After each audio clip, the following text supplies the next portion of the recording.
나만 알고 싶은 강의 개념 쏙쏙 통합사회를 맡은 박봄입니다. 반갑습니다. 6번째 시간이 벌써 되었습니다.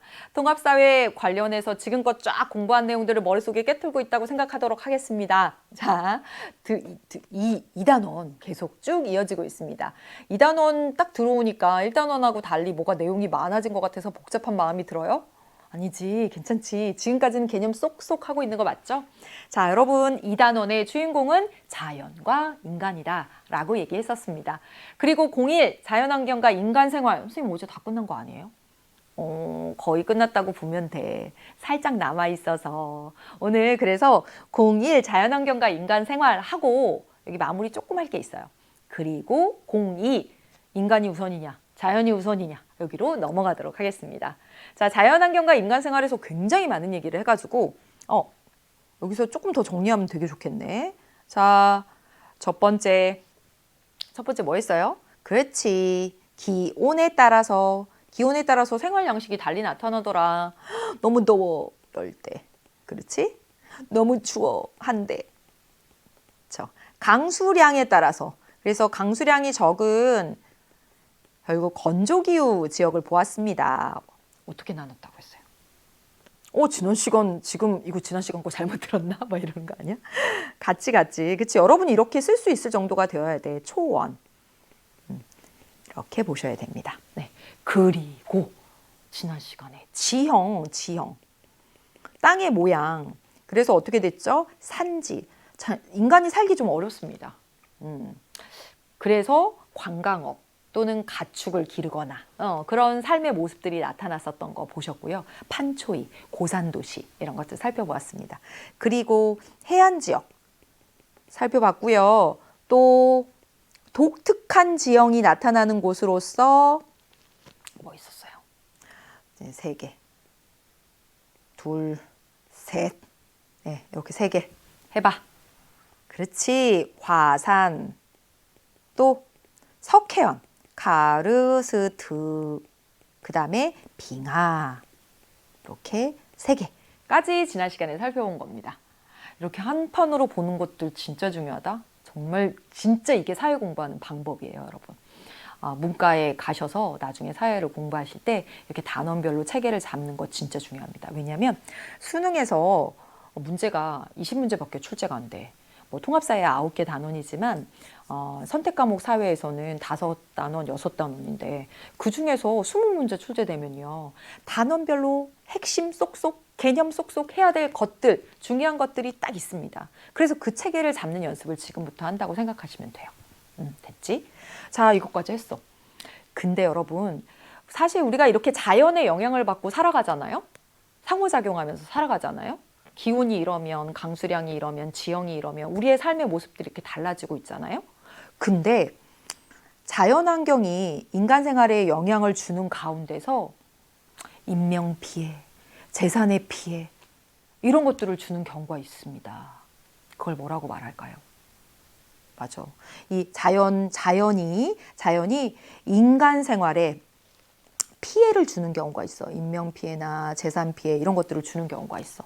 이걸 뭐라고 말하냐면 자연재해라고 말합니다. 자연재해의 모습들은 사실 정말 안타깝지만 여름마다 우리가 보게 되기도 하고요. 태풍이나 그로 인해서 홍수 피해 뭐 이런 것도 보게 되고요.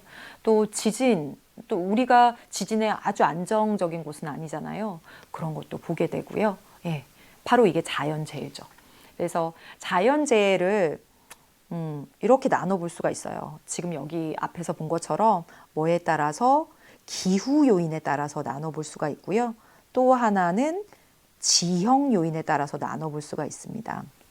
사실 우리가 굉장히 익숙한 것들이라서 문제에 출제될 때 막 이게 어렵거나 복잡하거나 그렇지 않아요. 그래서 한 번씩 점검해 보는 차원이기 때문에 제가 이 큰 그림을 더 강조하는 겁니다.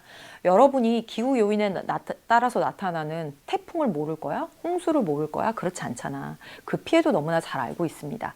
지역 요인에 따라서 나타나는 지진이나 이런 것들을 모르지 않잖아요. 그래서 큰 그림 속에서 이렇게 나눠서 살펴본다는 거예요. 자연이 인간 생활에 영향을 미치는데 피해를 주는 경우가 있다. 그게 바로 자연재해다. 기후적 요인에 의해 나타나는 것이 있고 그리고 지형적 요인에 의해서 나타나는 것이 있다. 그래서 오늘 이 두 가지를 살펴보도록 하겠습니다. 그래서 자, 얘네 볼게요. 오늘 먼저 기후적 요인에 의해 나타나는 거 보고 지형적 요인에 의해서 나타나는 거 볼게요. 가겠습니다. 기후 요인에 의해서 나타나는 거, 네, 홍수, 그렇죠. 태풍. 이 태풍이 또 홍수로 인해서 침수 피해가 나타나는 건 뉴스에서도 진짜 너무 많이 보고요. 태풍이 강풍이나 또는 강우, 이 막 폭우, 뭐 이 폭우, 폭설이래. 이걸 같이 동반해서 오기도 하죠. 그렇죠. 태풍이 강풍을 동반하기도 하고, 태풍이 폭우를 동반해서 홍수를 일으키기도 하고, 다 아는 내용이잖아요. 그리고 폭설도 기후 요인에 의한 것입니다. 가뭄, 비가 너무 적게 오는 것도 문제가 되겠죠. 그렇죠. 그래서 이러한 내용들은 뭐 홍수란, 뭐 발생 원인 막 이렇게 외우는 것이 아니라 그림을 통해서 여러분 어떤 자연재해가 나타났는지 한번 찾아보도록 하겠습니다. 그래서 시험 문제는 이렇게 나와요. 한번 볼게요. 가의 이동 경로, 나의 이동 경로 이렇게 나와 있습니다. 가는 뭘까? 가는, 맞아요. 가가 뭐냐면 태풍입니다. 태풍. 여러분 이동 경로를 보면 우리나라가 있는데 여름에서 9월까지 해가지고 저 아래에서 이렇게 올라오고 있습니다. 그래서 얘를 태풍이 뭐냐면 열대 이동성, 이동해서 오거든. 열대 지역에서 저기. 열대 지역에서 이동해서 오는 저기압, 비를 뿌리는 저기압이야. 그래서 이 열대 이동성 저기압이 지역에 따라서 이름이 달라지는 건데 우리나라를 지나는 걸 태풍이라고 하는 것이고 뭐 허리케인, 사이클론 이렇게 불리기도 합니다. 즉 적도 지역이 어때? 너무 더워. 더우니까 뜨거워서 막 수증기가 발생하거든요. 얘가 이제 이동하는 거야. 그래서 우리나라 쪽으로 와서 강한 바람과 그 다음에 비를 막 쏟아내면 그걸 태풍이라고 부르는 것이죠. 꼭 이 시기에 이렇게 지나갑니다. 알고 있죠, 여러분? 그 다음에 자, 나는 뭘까요? 이것도 알 것 같은데. 주로 3, 4월, 봄이야, 봄. 봄에 쭉 이 바람을 따라서 이렇게 옵니다. 서쪽으로 부는 바람. 편서풍을 따라서 오고 있어요. 이게 뭐냐면 황사예요, 황사. 아, 진짜 이것도 너무 많이 알지. 너무 싫지. 진짜 너무 싫어. 자, 이게 황사가 왜 발생하냐면 자, 이 지역이 어떤 지역이에요? 몽골하고 중국 있는 지역이거든. 사막이 있는 지역이야. 막 고비 사막이랑 막 건조한 곳이야. 사실 이렇게 그 어디나 이제 모래도 있고 땅도 있고 하는데 나무가 있으면요. 나무가 이 흙을 딱 붙들어 주니까 이게 흙이 잘 날릴 일이 없지. 그치? 그 다음에 비가 오거나 습기가 있으면 얘 흙들끼리 이렇게 붙어 있으니까 얘가 날릴 일이 없어. 그런데 이 봄철에 완전 건조하단 말이야. 흙이 막 건조해. 게다가 사막이라서 얘 흙을 붙잡고 있을 나무도 없어. 그러니까 얘가 바람을 타고 막 날아오는 것이에요. 어디로? 우리나라 쪽으로. 서쪽으로 부는 편서풍을 따라서 날아오는 거죠. 호흡기 질환, 뭐 이런 각종 피해를 야기하고 있습니다. 되셨죠? 네, 되셨죠. 그래서 이게 기후 요인에 의한 자연재해인데요. 기후 요인에 의한. 조금 더 봐볼까요? 오늘 저녁부터 내일 새벽 사이에 우리나라를 통과할 예정이니 잘 확인하십시오. 많은 비와, 자, 여러분 여기 보세요. 여기에 보면 이렇게 돼 있습니다. 많은 비와 강풍이 예상된다라고 되어 있어. 그치? 이게 뭐야? 태풍이지, 태풍. 태풍이 폭우와 강풍을 동반해서 오잖아요. 그래서 현재 직접적인 영향으로 강한 비와 바람이 발생합니다. 대피하시길 바라겠습니다. 그래서 이렇게 침수된 집과 도로의 피해의 모습을 보여주고 있습니다. 됐고 이렇게 출제가 되었어요. 그래서 여기 뭐 진짜 자주 출제돼요. 자연재해의 모습들. 그 다음에 또 가볼까요? 자, 여기 도로에 가득 쌓인 눈. 그래서 막 고립되고 이런 거 보셨잖아요. 눈이 너무 많이 쌓여가지고 고립되면 식재료 이런 것도 막 받을 수가 없는 상황. 폭우. 그 다음에 물이 물이 말라서 갈라진 호수바닥. 이 농사짓거나 이 농작물 피해 이런 거 엄청나죠. 한동안 비가 안 와도 이렇게 문제입니다. 당연하죠. 그래서 기후 요인에 의한 자연재해들을 쭉 살펴보았어요. 어렵지 않죠. 그렇죠? 그 다음에 짠 가겠습니다. 지형 요인에 의한 자연재해입니다. 지형 요인에 의한.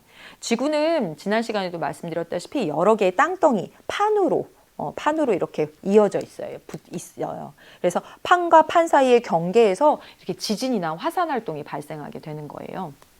그래서 우리나라도 막 안전지대는 아니죠. 예. 그래서 여러분 보시면 한번 읽어볼까요? 경남 어디시 동북동쪽에 뭐 규모 3.5의 뭐 발생. 여기 보시면 진동이 멈춘 후 야외로 대피하시고 여진을 주의하라 이렇게 되어 있습니다. 그러니까 이런 긴급 재난 문자를 통해서 지진 발생과 관련된 자연재해에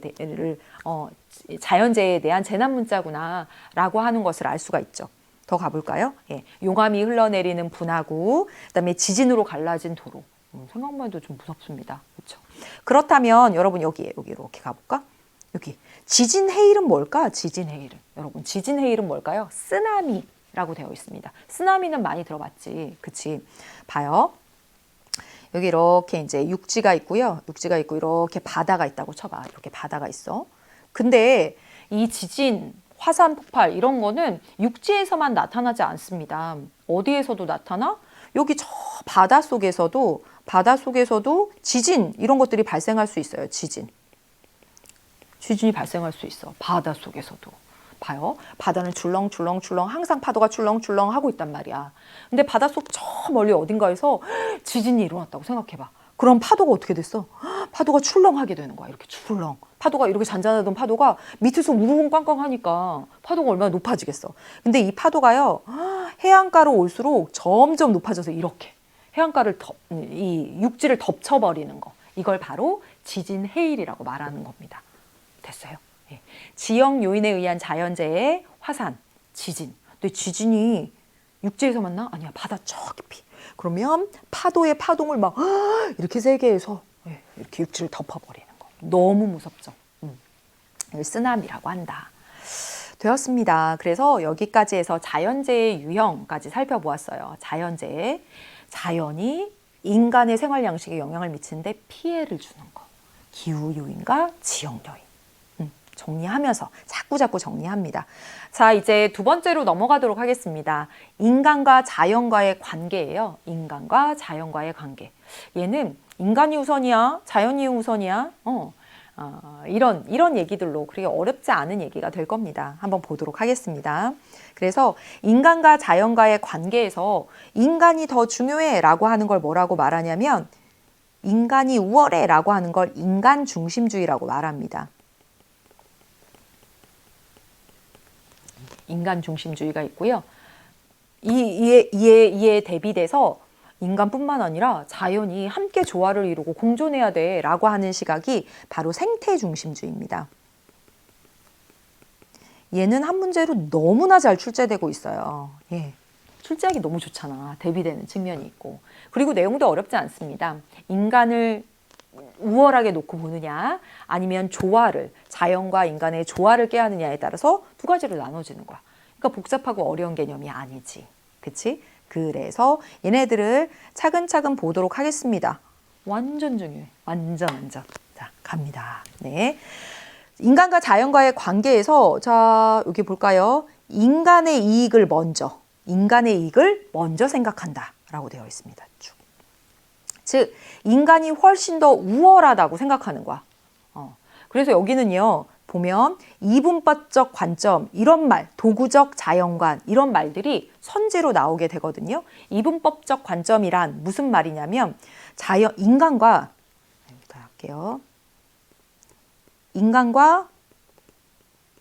자연이 분리되어 있다는 거예요. 인간이 우월하고 인간은 자연으로부터 독립되어 있는 거야. 그러니까 인간이 우월하고 인간을 위해서 자연은 개발할 수 있는 수단으로 생각하는 거예요. 자연을 어떻게 그래서 이걸 도구적 인간관이라고 말합니다. 자연을 수단으로 보는 거야. 그래서 얘를 이분법적이다. 인간과 자연을 완전히 분리된 상태로 보고 우월한 인간의 이익을 위해서 자연을 수단으로 쓸 수 있어. 그래서 도구적 자연관 이렇게 말하는 겁니다. 예. 그래서 물론 이 인간 중심주의가 좋은 측면도 있어요. 좋은 거. 좋은 측면 뭐냐면 인간의 이익에 맞춰서 자연을 막 개발하는 거지. 그래서 자연을 개발해서 편리한 삶을 살아갈 수도 있습니다. 그래서 경제 성장 이런 것들을 가져올 수 있다는 측면. 근데 여러분 단점도 있을 수 있겠지. 바로 연결되지 않아요? 자연을 인간의 이익을 위한 수단으로 봐. 그래서 자연을 막 개발하기만 해. 그럼 어떻게 되겠어? 환경 위기가 야기될 수 있죠. 그렇죠? 환경 위기가 야기될 수 있겠다. 인간의 이익을 먼저 생각하는 얘를 뭐라고 부른다고요? 인간 중심주의. 인간 중심주의 이렇게 부른다고요. 어려운 내용들 아니고 선지로 자주 나오는 내용들을 이렇게 이분법적 관점, 도구적 자연관, 인간의 이익을 먼저 생각한다, 인간을 우월하게 본다 라고 하는 내용들 체크해 두면 되겠습니다. 네. 그 다음에 이제 두 번째. 자, 여기서 한번 찾아보자. 여기. 자주 나오니까. 둘 중에서 어떤 게 인간 중심주의인지 한번 찾아보도록 하겠습니다. 찾아볼게요. 지금까지 철새와 습지를 보호하느라 주민의 재산권을 제대로 행사할 수 없었어. 자연은 인간의 도구이며 하나 나왔죠. 인간의 욕구 충족에 기여하는 한에서 가치를 지닐 뿐이야. 인간의 욕구를 충족하는 한에서 가치를 지닐 뿐이야. 저수지를 개발해. 그래서 인간의 욕구를 충족시키자 이렇게 얘기하고 있습니다. 인간의 이익을 먼저 생각하는 얘가 뭐가 되는 거야? 인간 중심주의. 인간 중심주의. 이렇게 네, 됐죠. 그러면 아래는 뭐겠어? 아래 한번 읽어볼게요. 아래 보도록 하겠습니다. 저수지 개발 사업이 진행되면 습지 생태계가 파괴되어서 철새가 서식할 곳이 없어져. 자연은 인간을 위한 도구가 아니며 자연과 인간이 조화를 맺고 살아가야 해라고 얘기하고 있습니다. 여기. 인간과 자연의 조화를 말하고 있어. 이게 바로 뭐라고요? 생태 중심주의입니다. 생태 중심주의. 어렵지 않겠죠? 그래서 이제 써보겠습니다. 이제 두 번째 생태 중심주의예요. 생태 중심주의에서 강조하는 건 인간을 포함한 자연 전체의 균형과 안정을 고려하는 관점 이렇게 되어 있어요. 그래서 이걸 좀 어려운 말인데 어려운 말로 뭐라고 하냐면 잘 나와요. 전일론적 관점이다 이렇게 나옵니다. 전일론적 관점. 전일론적 관점이 뭐냐면 인간을 포함해서 동물, 식물 막 이런 것 모든 자연이 하나다. 토양 막 이런 것까지 다 하나다. 이렇게 보는 관점입니다. 그렇기 때문에 인간만 중요할 수가 없는 거지. 그치? 그래서 이걸 바로 전일론적 관점이다. 자연이 인간을 위한 수단이 아니야. 자연 그 자체로 가치를 지니고 있다고 해. 그래서 자연이 그 자체로 내재적 가치를 가지고 있다. 이런 어려운 말도 씁니다. 이 전일론적 관점이라는 말이 가장 중요해요. 다시 봐봐. 전일론적. 인간을 포함해서 모든 자연이 하나다. 식물, 동물, 토양 막 다 하나다. 라고 보는 관점이라고. 그러니까 다 중요한 거지. 조화가 중요한 거겠지. 이 생태 중심주의를 보였던 가장 대표적인 학자의 이야기를 보도록 하겠습니다. 레오폴드 대지의 윤리입니다. 우리는 대지의 일부분이며 우리가 대지의 일부분이래. 대지는 우리의 일부분이다. 들꽃은 우리의 누이고 술록과 말과 독수리는 우리의 형제다. 세상 모든 것이 하나로 연결되어 있다. 이렇게 말하고 있습니다. 이게 바로 뭐야? 전일론적인 거지. 그치? 생태계 전체가 하나로 되어 있어. 라고 하는 것이 바로 드러나 있어요. 들꽃이 누이고 술록이 우리의 형제고 대지가 토양까지도 이렇게 보고 있습니다. 자, 생태 중심주의까지 해서 오늘 다 살펴보았습니다. 오늘의 개념 쏙쏙 한 판으로 딱 볼까요? 오늘 공부할 내용, 자연이 인간의 생활에 영향을 미치는데 피해를 주는 경우가 있다. 인명, 재산의 피해, 기후적 요인과 지형적 요인에 따라서 지진, 화산, 지형적 요인인데 지진, 해일에 대해서도 여러분 알았습니다. 그리고 인간이 중심이야. 방금 보셨던 레오폴드의 대지의 윤리처럼 생태 중심주의 이렇게 대비해서 꼭 여러분 정리해 두셔야 되겠습니다.